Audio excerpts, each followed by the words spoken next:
Para nosotros es grave que en el Estado americano exista dos grandes tendencias que al parecer se disputan una comprensión y una orientación diferente respecto a Venezuela. Me refiero, por supuesto, a la línea del Partido Republicano y del Partido Demócrata.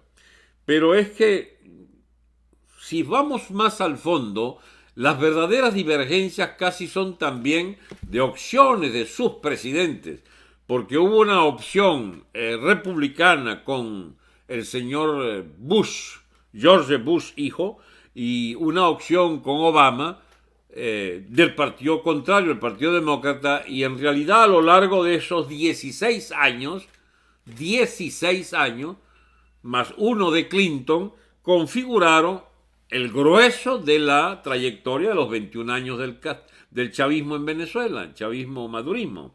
Bien, y en estos últimos 3 años y medio no podemos decir que sean iguales las opciones diplomáticas de Estados Unidos respecto a nuestro país. Por primera vez con el señor Trump, de un estilo y de una orientación diferente, vimos entonces aterrizar unas propuestas de ataque, de confrontación a la tiranía madurista. Y eso no solo lo hemos celebrado, sino que nos hemos convertido en aliados entusiastas de la política del presidente Trump. Pero allí no llega todo lo que quisiéramos de bueno. Allí hay también matices que hay que detenerse a pensar, porque si no nos explicaríamos las fallas que aún subsisten o los atascamientos que observamos en esa política norteamericana.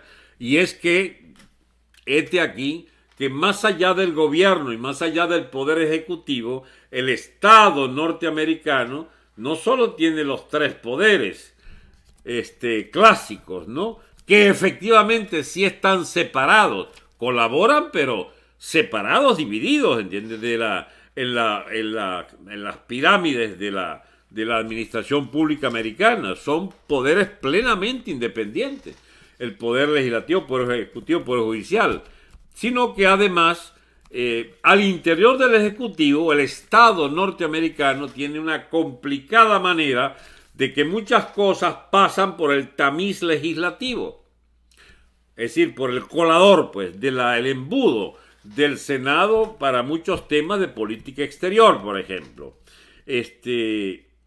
No solo que el Senado tiene un poder de veto sobre los altos personeros del Estado norteamericano en todas las ramas. Por ejemplo, ahí está el caso de esta señora que murió, la señora jueza de la Corte Suprema. Elegir la sustituta, que es una potestad de proponerla el presidente de la República, él propone la juez, que son jueces vitalicios, por cierto, y que, bueno, tiene el problema de que el Senado debe ratificarla.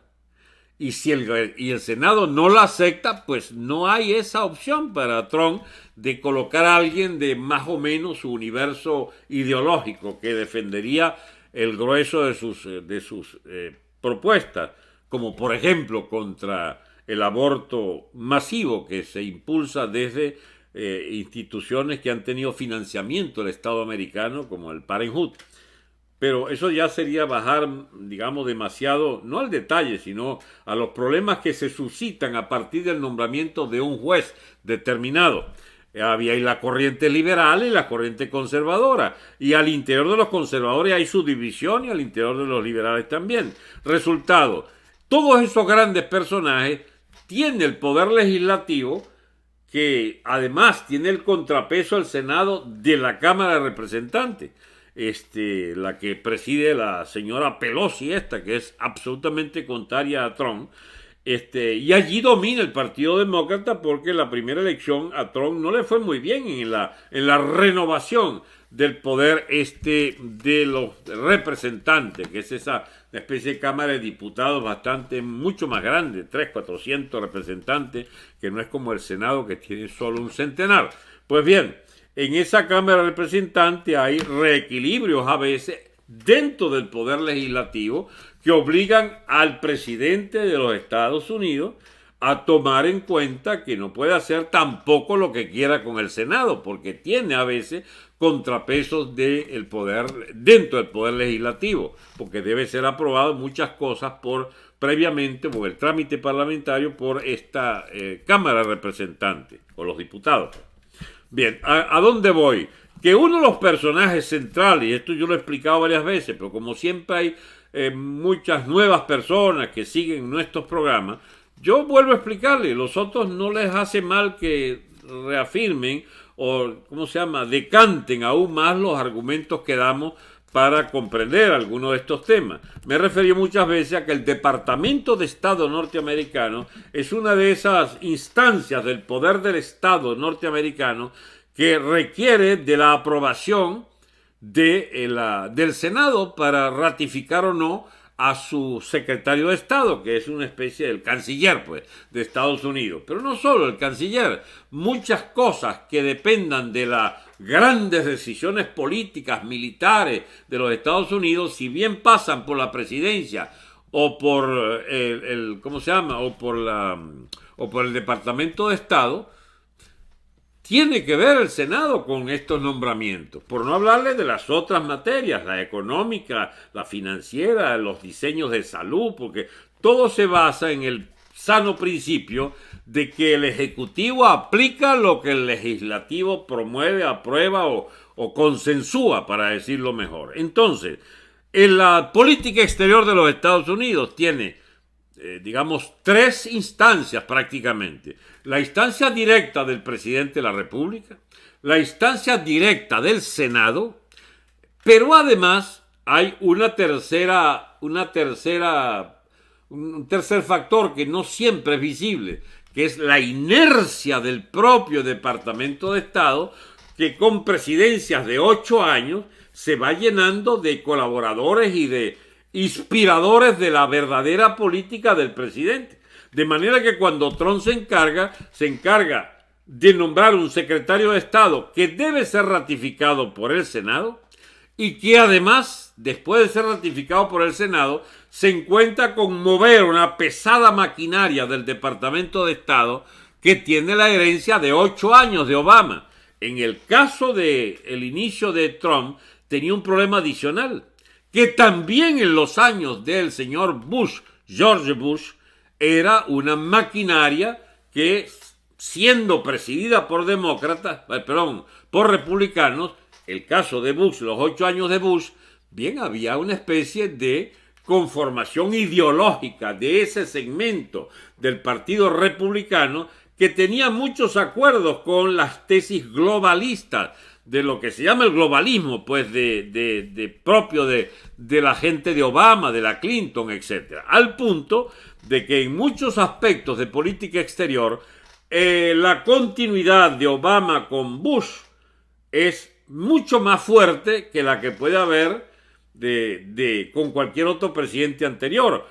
Trump irrumpe contra esa inercia entonces de 16 años, de cierto tinte globalista, de, por ejemplo, andar montando o defendiendo la presencia militar norteamericana en muchos escenarios. Eso es lo que Trump resumió con una frase que puede ser feliz o infeliz: Estados Unidos se convirtió en el policía del mundo y no queremos seguir siendo el policía del mundo. Pero si ustedes ven en Irak, en Afganistán, hacia Irán, la continuidad política de Bush y de Obama fue bastante intensa.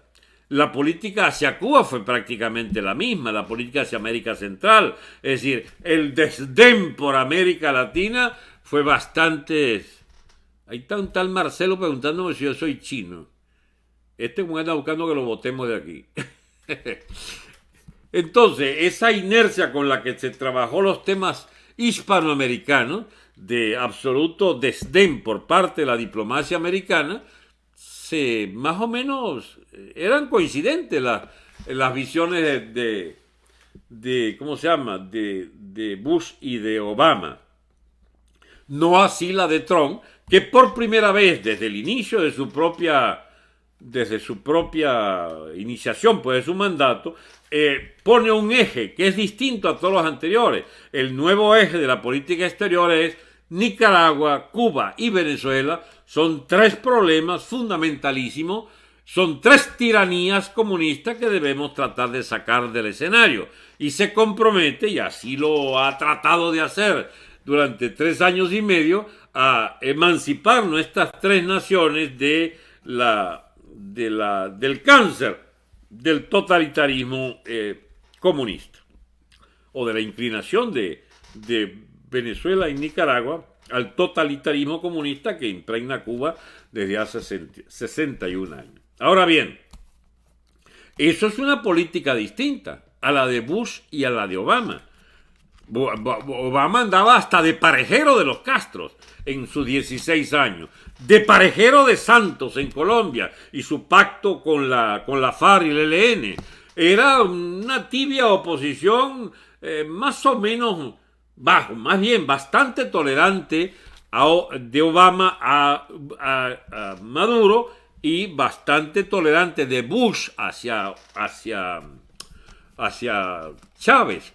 De manera que sí hay un cambio, pero es tal que ese cambio no se ha verificado en toda su profundidad en el Departamento de Estado, que sigue con personajes como el Bolton, o más bien como el Abrams, ese que está todavía, la relativa displicencia con la que trata muchos temas el señor Pompeo. Bueno, la burocracia del Departamento de Estado, que es la que le imprime algo así como el sesgo, no fundamental, pero el sesgo de actualizar la gran eje de acción del presidente.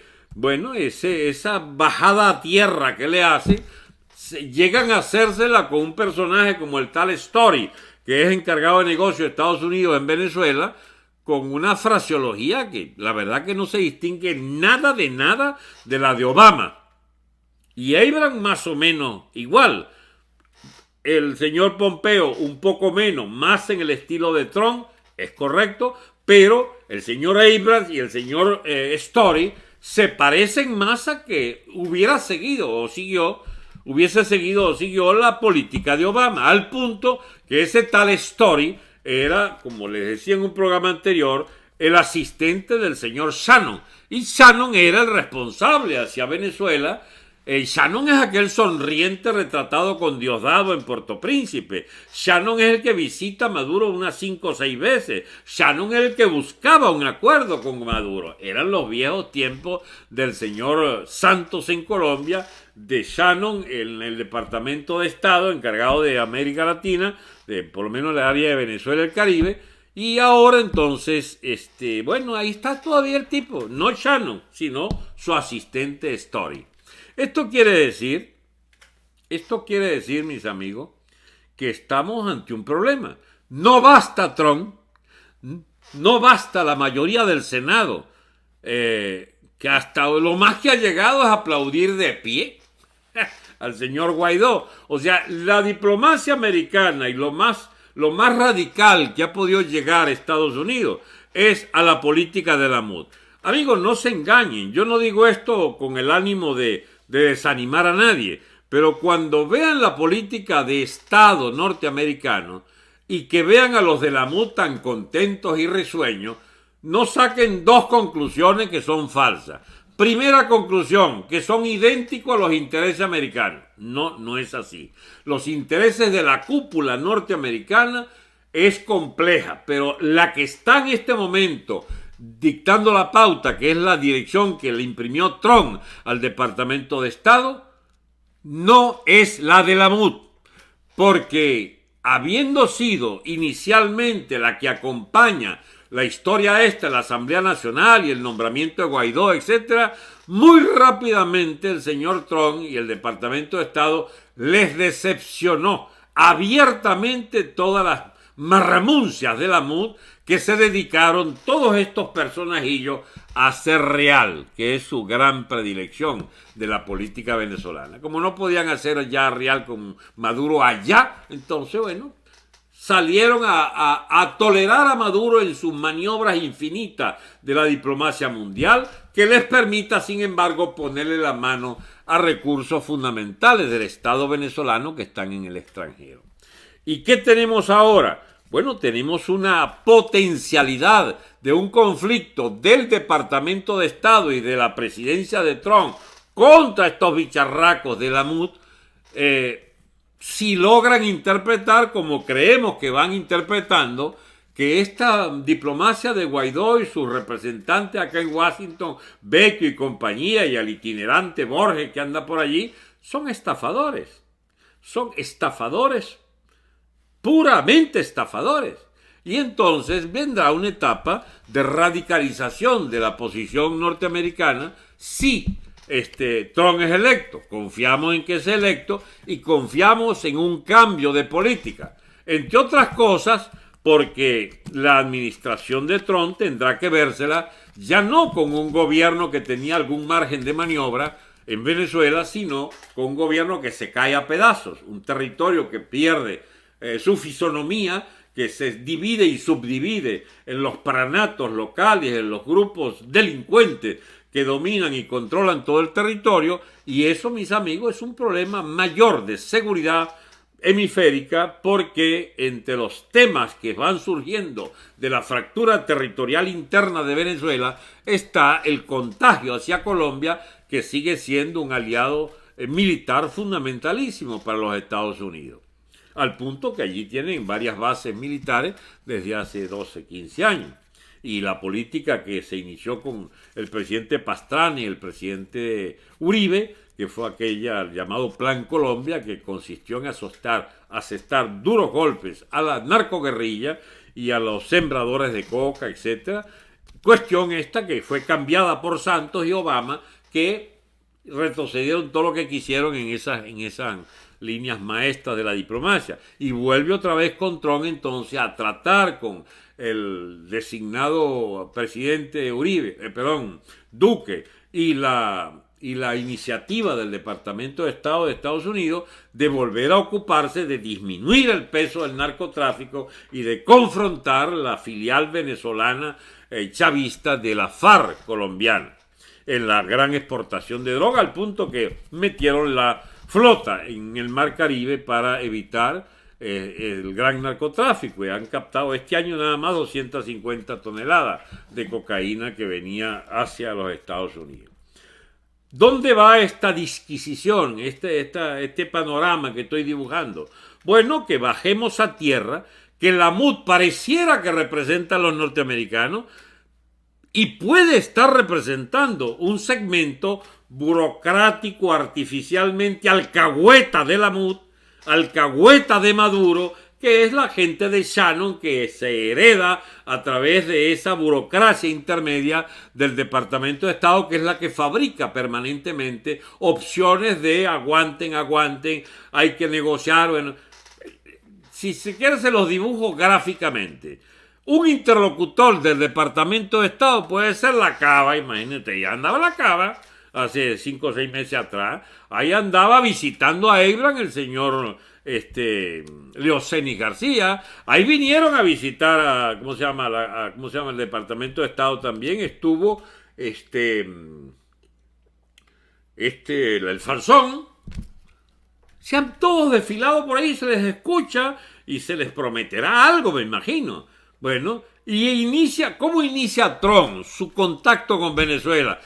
Cisnero le puso a la niña, a Rapunzel, a la Tintoria allí, a la gran fotografía de que habría casi una solidaridad automática con el liderazgo de, ¿cómo se llama?, de Leopoldito. ¿Es acaso Leopoldo el escogido por Estados Unidos? No, nada que ver. Pero si hay un lobby, que es el lobby de, ¿cómo se llama?, con mucho dinero, millones y millones de dólares, que tiene el tal Leopoldito Martínez Nucete, que administra desde Washington varios lobbies que,